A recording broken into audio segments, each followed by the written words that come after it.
नमस्कार। आज हम बात करेंगे गीता के 10वें अध्याय के श्लोक क्रमांक 6, 7 एवं 8 के बारे में।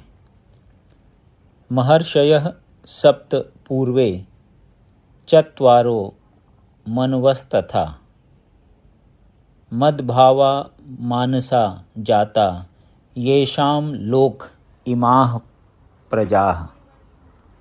सप्तर्षिगण तथा उनसे भी पूर्व 4 अन्य महर्षि एवं सारे मनु सब मेरे मन से उत्पन्न हैं और विभिन्न लोकों में निवास करने वाले सारे जीव उनसे अवतरित होते हैं।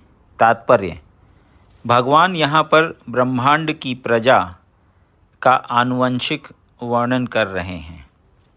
ब्रह्मा परमेश्वर की शक्ति से उत्पन्न आदि जीव हैं, जिन्हें हिरण्यगर्भ कहा जाता है। ब्रह्मा से 7 महर्षि तथा इनसे भी पूर्व 4 महर्षि सनक, सनंदन, सनातन तथा सनत कुमार एवं सारे मनु प्रकट हुए।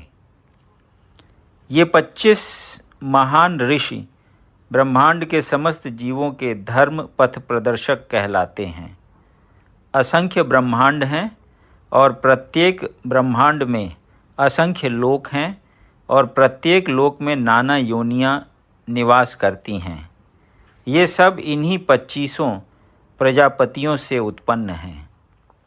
कृष्ण की कृपा से 1000 दिव्य वर्षों तक तपस्या करने के बाद ब्रह्मा को सृष्टि करने का ज्ञान प्राप्त हुआ।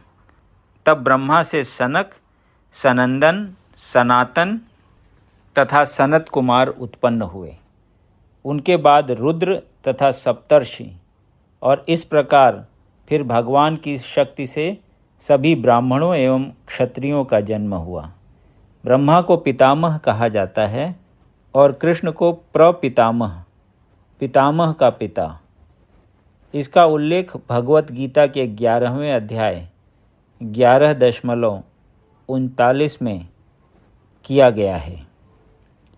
एताम विभूतिम योगम च मम यो वेत्ति तत्वतः सो अविकल्पेन योगेन युज्यते नात्र संशयः। जो मेरे इस ऐश्वर्य तथा योग से पूर्णतया आश्वस्त है, वह मेरी अनन्य भक्ति में तत्पर होता है। इसमें तनिक भी संदेह नहीं है। तात्पर्य: आध्यात्मिक सिद्धि की चरम परिणति है भगवत ज्ञान।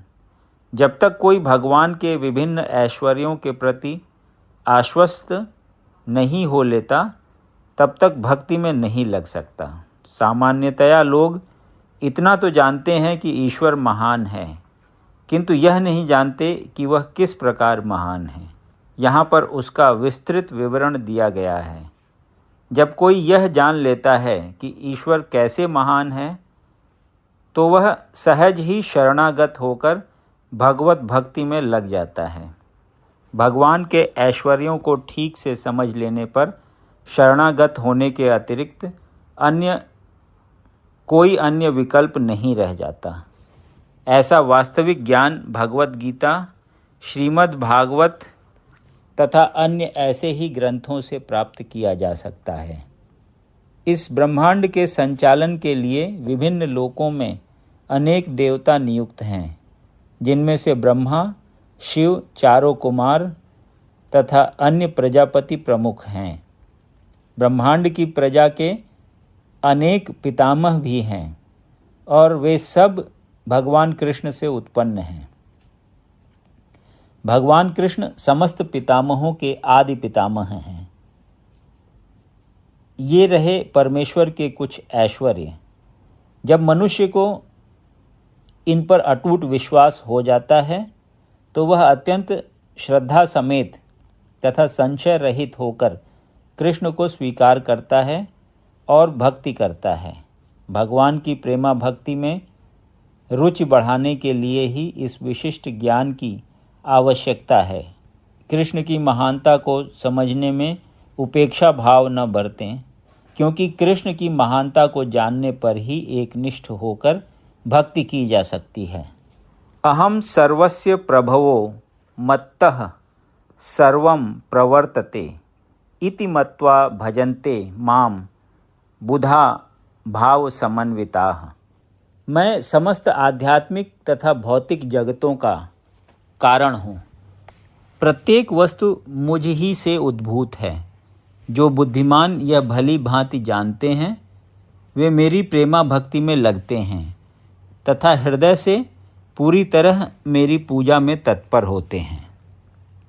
तात्पर्य: जिस विद्वान ने वेदों का ठीक से अध्ययन किया हो और भगवान चैतन्य जैसे अधिकारियों से ज्ञान प्राप्त किया हो तथा यह जानता हो कि इन उपदेशों का किस प्रकार उपयोग करना चाहिए, वही यह समझ सकता है कि भौतिक तथा आध्यात्मिक जगतों के मूल श्री कृष्ण ही हैं। इस प्रकार के ज्ञान से वह भगवत भक्ति में स्थिर हो जाता है। वह व्यर्थ की टीकाओं से या मूर्खों के द्वारा कभी पथभ्रष्ट नहीं होता। सारा वैदिक साहित्य स्वीकार करता है कि कृष्ण ही ब्रह्मा, शिव तथा अन्य समस्त देवताओं के स्रोत हैं। अथर्ववेद में गोपाल तापनी उपनिषद 1.24 में कहा गया है, यो ब्रह्माणं विदधाति पूर्वं यो वै वेदांश्च गापयति स्म कृष्णः। प्रारंभ में कृष्ण ने ब्रह्मा को वेदों का ज्ञान प्रदान किया और उन्होंने भूतकाल में वैदिक ज्ञान का प्रचार किया। पुनः नारायण उपनिषद में 1 में कहा गया है, अथ पुरुषो ह वै नारायणो अकामयत प्रजाः सृजेयेति। तब भगवान ने जीवों की सृष्टि करनी चाहिए। उपनिषद में आगे भी कहा गया है, नारायणाद ब्रह्मा जायते, नारायणाद प्रजापतिः प्रजायते, नारायणाद इंद्रो जायते, नारायणादष्टौ वसवो जायन्ते, नारायणादेकादश रुद्रा जायन्ते, नारायणाद द्वादशादित्याः। नारायण से ब्रह्मा उत्पन्न होते हैं, नारायण से प्रजापति उत्पन्न होते हैं, नारायण से इंद्र तथा 8 वसु उत्पन्न होते हैं और नारायण से ही 11 रुद्र तथा 12 आदित्य उत्पन्न होते हैं। यह नारायण कृष्ण के ही अंश हैं।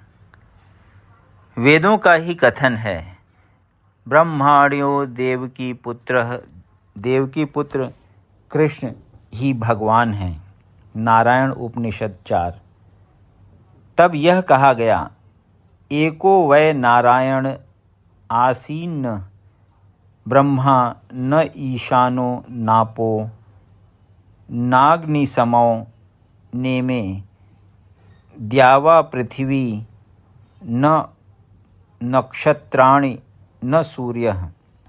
सृष्टि के प्रारंभ में केवल भगवान नारायण थे, न ब्रह्मा थे, न शिव, न अग्नि थी, न चंद्रमा, न नक्षत्र और न सूर्य। महाउपनिषद 1 में। महाउपनिषद में यह भी कहा गया है कि शिवजी परमेश्वर के मस्तक से उत्पन्न हुए। अतः वेदों का कहना है कि ब्रह्मा तथा शिव के सृष्टा भगवान की ही पूजा की जानी चाहिए। मोक्ष धर्म में कृष्ण कहते हैं, प्रजापतिम च रुद्रम चाप्यहमेव सृजामि वै तौ हि माम न विजानीतो मम माया विमोहितौ। मैंने ही प्रजापतियों को, शिव तथा अन्यों को उत्पन्न किया, किंतु वे मेरी माया से मोहित होने के कारण यह नहीं जानते कि मैंने ही उन्हें उत्पन्न किया। वराह पुराण में भी कहा गया है, नारायणः परो देवस्तस्माज्जातश्चतुर्मुखः। तस्माद् रुद्रो अभवद्देवः स च सर्वज्ञतां गतः।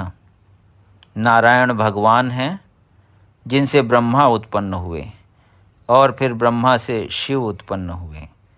भगवान कृष्ण समस्त उत्पत्तियों के स्रोत हैं और वे सर्व कारण कहलाते हैं।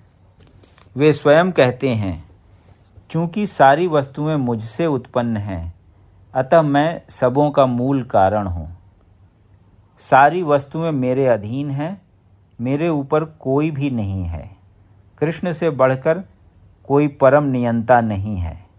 जो व्यक्ति प्रामाणिक गुरु से या वैदिक साहित्य से इस प्रकार कृष्ण को जान लेता है, वह अपनी सारी शक्ति कृष्ण भावनामृत में लगाता है और सचमुच विद्वान पुरुष बन जाता है। उसकी तुलना में अन्य सारे लोग जो कृष्ण को ठीक से नहीं जानते, मात्र मूर्ख सिद्ध होते हैं। केवल मूर्ख ही कृष्ण को सामान्य व्यक्ति समझेगा। कृष्ण भावना भावित व्यक्ति को चाहिए कि कभी मूर्खों द्वारा मोहित न हो। उसे भगवत गीता की समस्त अप्रामाणिक टीकाओं एवं व्याख्याओं से दूर रहना चाहिए और दृढ़तापूर्वक कृष्ण भावनामृत में अग्रसर होना चाहिए। यदि आपको ये वीडियो पसंद आया तो इसे लाइक करें और ऐसे ही अन्य वीडियोज़ को सुनने के लिए इस चैनल को सब्सक्राइब करें। धन्यवाद।